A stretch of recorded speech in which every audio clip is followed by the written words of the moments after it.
ஏன்னா இப்படி ஒரு படத்தை எடுக்கணும்னு யோசிச்சார்ல பாலகிருஷ்ணன், இதுக்காகவே அவர் இதுல என்னன்னா இதில் நடித்த ஒவ்வொருத்தவங்களும் அதற்கான கணக்கிட முழுமையா போடுறதா அந்த படம் இருக்கு. உங்களுக்கு தெரியும். ஏன்னா இப்படி இந்த மாதிரியான காலகட்டத்துக்கு போய் ஒரு படத்தை எடுக்கிறது எவ்வளோ மெனக்கிடன்றது உங்க எல்லாருக்குமே தெரியும். அதுல ஆடை உடல் வடிவமைப்பிலிருந்து, அதாவது சுரேஷ் நம்ம கிட்ட இல்லை, நம்ம ஆர்ட் டைரக்டரு, அவரும் மிகப்பிரமாமா அந்த பண்ணியிருக்காரு. அதாவது இந்த செலவில் இந்த படத்தை எடுக்கிறது இருக்குல்ல, அது ரொம்ப பெரிய சேலஞ்சான விஷயம். நிச்சயமா பத்திரிகை நண்பர்கள் உங்க எல்லாருக்கும் சேலஞ்ச் என்னன்னு தெரியும். அதனால அந்த மெனக்கெடலை நீங்க ரொம்ப சரியா எழுதணும், கொண்டு போகணும் மக்கள்கிட்ட. அடுத்தது நம்ம கேமராமேன், அது என்னன்னு கேட்டா இதுல வந்து இவருக்கான சேலஞ்ச் இருக்குல்ல, சாதாரணமான விஷயம் கிடையாது. நான் ஆடியோ ரிலீஸ்ல சொல்லியிருக்கேன், இவருடைய ஒர்க்கு பிரம்மாண்டமா இருக்கு. அதாவது இந்த பட்ஜெட்ல இப்படி ஒரு படத்தை கொடுக்கறதுன்றது சாதாரண விஷயமா கிடையாது. அதை வந்து எட்வின் வந்து 100% சரியா பண்ணியிருக்காரு. அடுத்து பாலகிருஷ்ணன் சாரு எப்போதுமே மீண்டும் மீண்டும் சொல்றேன், அத்தி புத்தாக்கோ ஒரு ஆச்சரியங்கள் இங்க வந்துகிட்டே இருக்கும் சினிமாவை. அப்படி ஒருத்தர் தான். ஏன்னா காமராஜர் ஒரு படம் யாரால எடுக்க முடியும்? ஏன்னா மகாத்மாவை பத்தி ஒரு படம், அடுத்து திருக்குறளை பத்தி ஒரு படம். இப்படி சிந்திப்பதே வந்து என்னன்னா சமூகத்துக்காக சிந்திக்கிறது இருக்குல்ல, அது எல்லா கலைஞர்களுக்கும் வாய்க்கிறது கிடையாது. அது பாலகிருஷ்ணன் சாருக்கு வாய்ச்சிருக்கு. அப்படி ஒரு மாமனிதர் நம்மளுக்கு கிடைக்கிறது ரொம்ப மகிழ்ச்சி. இதை நம்மளாதான் கொண்டாடணும். அதே மாதிரி இந்த அம்மாலாம் ரொம்ப, இந்த பொண்ணுலாம் ரொம்ப நல்லா நடிச்சிருக்காங்க. அடுத்தது இன்னொரு அந்த பையனுக்கு பருதிக்கு ஹீரோயினா வருது, அந்த பொண்ணு ரொம்ப நல்லா நடிச்சிருக்கு. குறிப்பா இசை எக்ஸ்ட்ரானரி பண்ணியிருக்காங்க. இசையை வந்து அதாவது ஒரு தூக்குறாரு ராஜா. அதான் சொல்றேங்க, எப்போதும் வந்து சிறந்ததை சிறப்புன்னு சொல்ல முடியாது. இளையராஜா என்றவரே ஒரு சிறப்பானவர் தான். இந்த படத்தை தூக்கி நிறுத்ததுல அவர் ரொம்ப முக்கியமான ஒரு இடத்துல இருக்காரு. அடுத்த தம்பி திருவள்ளுவரா நடிச்ச தம்பி வந்து ரொம்ப அற்புதமான உச்சரிப்பு, உடல் மொழி. அடுத்தது வந்து தம்பிக்கு வந்து அதாவது இந்த ஷாயாஜி சிண்டே பாரதியாரா நடிச்சு பயங்கர வில்லன் ஆகிட்டாரு பல படங்களை. எல்லாம் தாங்க முடியல அந்த கொடுமையை. அந்த மாதிரி தம்பிக்கு வந்து அந்த மாதிரி கதாபாத்திரம் வரும். பட் இருந்தாலும் கலைஞனாக எந்த கதாபாத்திரம் வந்தாலும் அவர் பையனை அதாவது சிறப்பாக செய்வார். இதில் நடித்த அனைத்து கலைஞர்கள், டெக்னீஷியன் அனைத்துக்கும் வாழ்த்துக்கள் மட்டும் சொல்லிட்டு போயிடாது. தம்பிங்களா, நல்லா எழுதி இந்த படத்தை நீங்க கொண்டு போய் சேர்க்கணும். அதுதான் நம்மளுடைய வேலை. நன்றி. வேற யாராவது கேள்வி? இப்ப பாலா ஆரம்பிங்க. எங்க நம்ம நாட்டுப்புள்ளி படம் எப்படி இருந்தது? உள்ள உள்ள உள்ள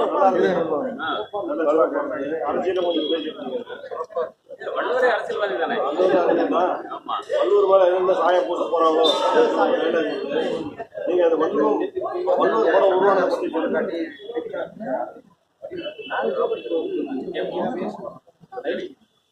வள்ளுவர் படம் காமராஜர் பண்ண காலத்துல ஒரு நண்பர் வந்து ஆபீஸ் வந்திருந்தாரு. கேட்டாரு, திருக்குறளை பத்தி ஒரு படம் பண்ணுங்க அப்படின்னு. அப்போ ஒரு பெரிய கேன்வாஸ் தான் இருக்கும். உடனே முக்காலடி இவ்வளவு பெருசா இருக்கு, பண்ண முடியும்னு ஒரு சேலஞ்ச் இருந்தது. அதுக்கப்புறம் செல்லூர் ஜெயராஜ் பண்ணாரு. வந்து எதாவது விசுவலைஸ் பண்ண முடியுமோ நீங்க படத்தை பார்த்துட்டீங்களே, அதை நாங்கள் ஸ்கிரிப்டா அமைச்சோம். அதுக்கப்புறம் ஒரு கட்டங்களா தாண்டி போனது.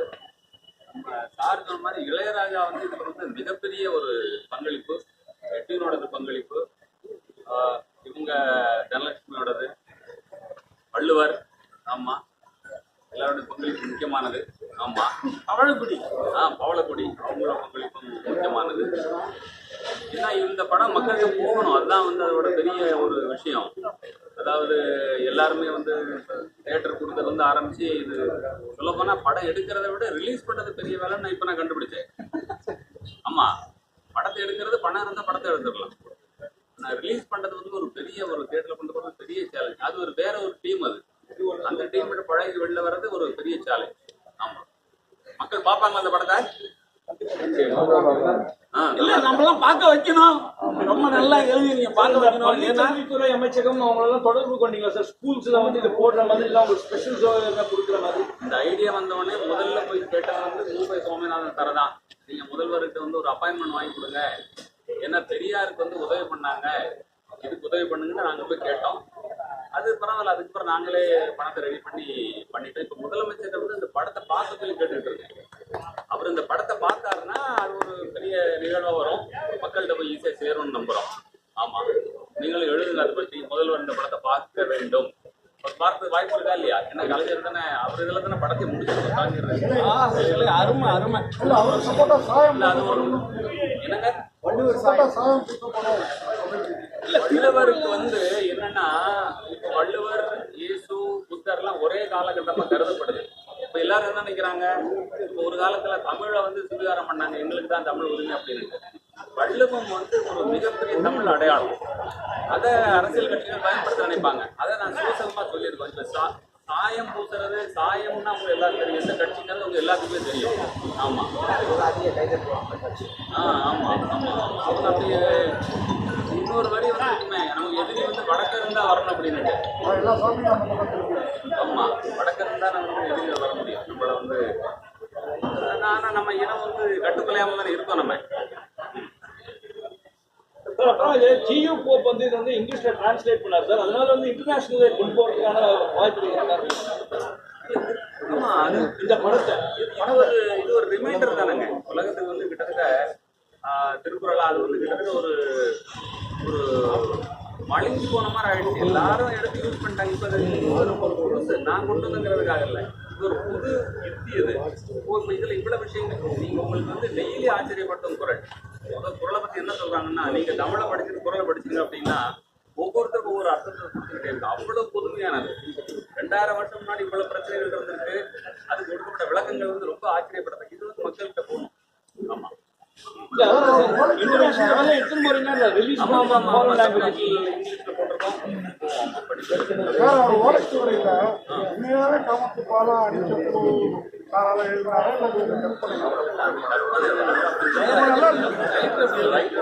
இந்த கேள்விதான் இங்க படத்துல கூடல பத்தி நிறைய பேசிருக்கீங்க. அதாவது ரொம்ப ரொம்ப ரொம்ப விஷயமா நல்ல விஷயம் சொல்லியிருக்கீங்க. ஆனா வந்து ஃபர்ஸ்டே வந்து ஓடி போய் நல்ல விஷயம் சொல்லியிருக்கீங்க. அதெல்லாம் எப்படி சார் அந்த காலத்துல தான் இருந்தது. ஓடி போய் கல்யாணம் பண்ணிக்கலான்ட்டு அது மட்டும் இருக்கல. அவர் காலத்துல என்ன இருக்குன்னா, சொசைட்டில வருஷத்துல ஒரு நாள் இளைஞர் இளைஞி யாரு யார் வேணும்னா இருக்கலாங்கிற அளவுல ஒரு கொண்டாட்டம் இந்த மாடல் கிட்ட. அது யாரும் கேள்வி கேட்க மாட்டாங்க. இதெல்லாம் நீங்க கொண்டு வச்சுக்கணுங்களா?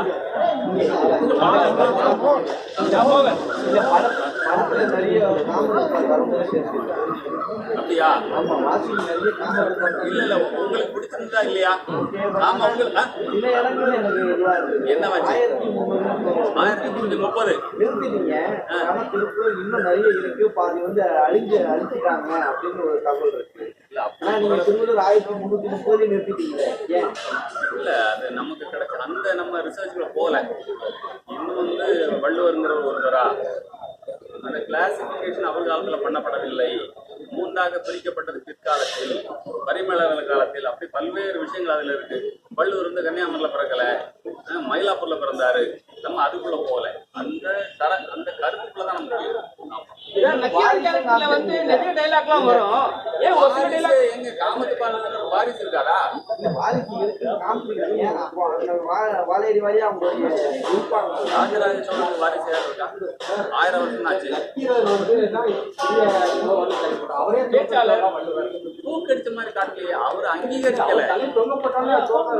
இல்ல இல்ல இல்ல இல்ல ஏங்க, அதாவது சங்கத்துல ஒரு முடிவு, அதாவது தமிழ் சங்கத்துல இப்படி இருக்கணும் ஒரு வடிவமைப்புன்னு ஒரு இலக்கியம் சட்டத்திட்டங்கள் இருக்கும்போது அதை உடைக்கிறாருன்ற ஒரு விஷயம் தான். நக்கீரர் பாதை வேற, வள்ளுவர் பாதை வேற. நக்கீரர் வந்து இவர் வள்ளுவர் அங்கீகரிச்சாரோ அங்கீகரிக்கலையோ அது வேற ட்ராக் வேற. அவரோட கான்ட்ரிபியூஷன் ரொம்ப பெருசு. திருவள்ளுவர்னு நம்ம தமிழ்ல வந்து பேர் வச்சிருக்காங்க.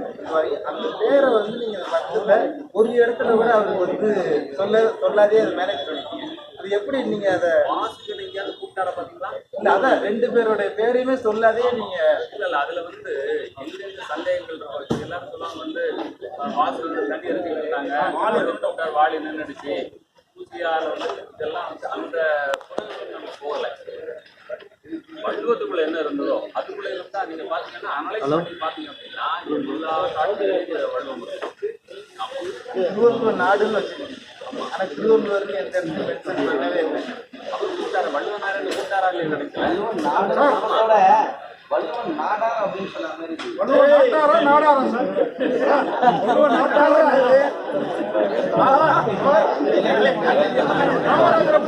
வரவேற்பீங்க, அதனால எங்களுக்கு அந்த சந்தேகம். வள்ளுவர் நாட்டாரா நாடாரா? ஆமா, அப்ப ஏசு நாடாரு நாடாருன்னு ஒருத்தன் சொல்லியிருந்தான்.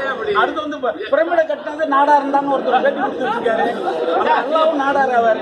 எல்லாரும் பேச மாட்டீங்க, இங்க வந்து ரொம்ப பேசினீங்க. வேலை கொடுக்கல உங்களுக்கு அவரு. அறம் பொருளுக்கு இவன் காமத்து பாலை பத்தி எல்லாம் பேசிருக்கீங்க.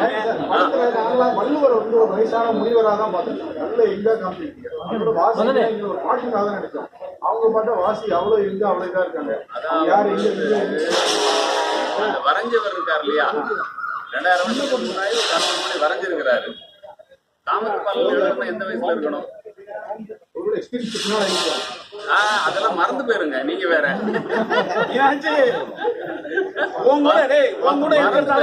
ஆமா, அது பழைய நினைவு தான் பேராண்டிங்கிற மாதிரி ஆயிடும். ஆமா, இன்னொன்னு அந்த காலத்துல ஆயுளே குறைவா இருந்துச்சு தெரியும் இல்லையா? பெரியாரே ஒரு இடத்துல சொல்லியிருப்பாரு, ஆயுள் வந்து வெள்ளக்காரன் வந்த அப்புறம் தான் வந்து மருந்தெல்லாம் கொடுத்து போட்டான் அப்படின்னு. வெள்ளக்காலத்துல ஆயுளே 35-40 இருந்தது. வேணுகோபால் சர்மா வயதானவரை வரைஞ்சிருக்கிறாரு. கருத்தனவர் வயசானவரை இருப்பார் நினைச்சிருப்பாரு. ஆனா நீங்க நெப்போலியன் எடுத்துக்கீங்க, பல பேர் வந்து அந்த வயசுலயே வந்து வரைஞ்சி போனோம். சரி, இந்த ஹீரோயின் எல்லாம் கேள்வி ஒரு வாட்டி எல்லாரும் கூட வந்து கலந்து இருக்கலாம்னு சொல்லியிருக்கீங்க. அந்த எந்த காரணம் சொல்றீங்க? ஏன்னா இது வந்து இப்போதைக்கு அது சாத்தியப்படுமா? மேடம் க்ளோஸ் ஆகுங்க மேடம். என்ன கலாச்சாரம் அப்படி இருந்தா அப்படி இருந்தது. கல்வியாமை கொண்டு வராரு, உடன்போக்கு இருக்கக்கூடாது, ஒருத்தருங்கிறது கொண்டு வராரு. வசனம் வந்து யார் எழுது? செம்பூர் ஜெயராஜ். சில இடங்கள்ல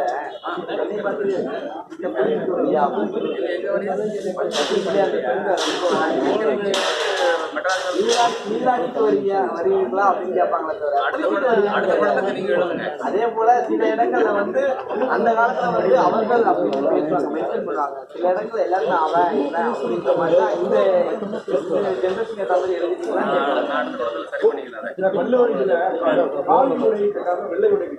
இப்ப நிறைய பிரச்சனை இருக்கு. காவியா வெள்ளையானு நீங்க எந்த அடிப்படையில் அவர் வெள்ளை தான் இது பண்ணாங்க? காவி வந்து இந்த பிரச்சனை எப்போ ஆரம்பிச்சது உங்களுக்கு தெரியுமா? எவ்வளவு நாள் ஆச்சு? ஒரு மனிதர் பீகார்ல இருந்து கிளம்பி வந்து ஒரு மூணூல் போட்டவர் இந்த பிரச்சனை ஆரம்பிச்சிருக்காரு. நிறைய போட்டோக்கள் எல்லாம் காவி நிறைய இருக்கு. போட்டோ இருக்கு. வள்ளுவர் போட்டோ பாத்துருக்கீங்களா?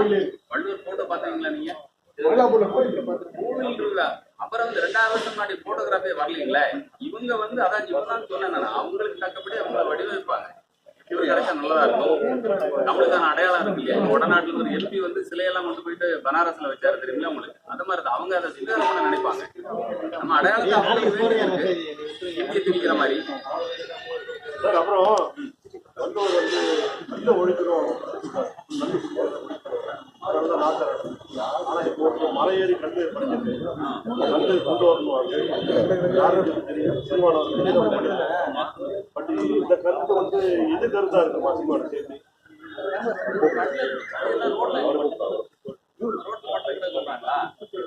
இல்ல கேக்குறேன்.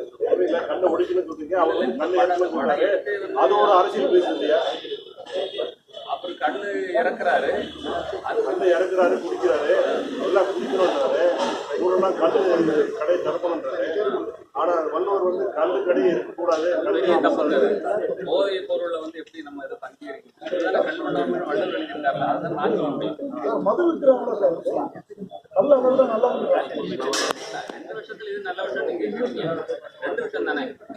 ஆமா, இது கொஞ்சம் லேட்டா போதை ஏறும், அது உடனே ஏறும். இருங்க, இதுதான் வாழணும்னு ஒரு மரபு இருக்கு, ஒரு இலக்கிய முறை இருக்கு. இப்படிதான் வாழணும், ஒரு ஒழுக்க நெறிகள்னு ஒண்ணு இருக்கு. அதுல இந்த கல் உண்ணாமை, சரக்கு அடிக்காமை, போதைப் பொருள் எல்லாம் பயன்படுத்தாமைன்னு இருக்கு. இதை மீறி சிலது நடக்கும், அதெல்லாம் உதாரணத்துக்கு எடுக்கக்கூடாது. ஏன் அப்படி அதெல்லாம் நடந்துட்டு இருக்க? ஏன் இது குடிக்காம இருந்தா நல்லது, ஒருத்தவங்க குடிக்கிறாங்களா நம்ம அதை பேசக்கூடாது. கழிவுட்டா வந்து அரசாங்கத்துக்கு லாபம் கிடைக்காது, அதனாலதான் நமக்கு புரியுதா உங்களுக்கு?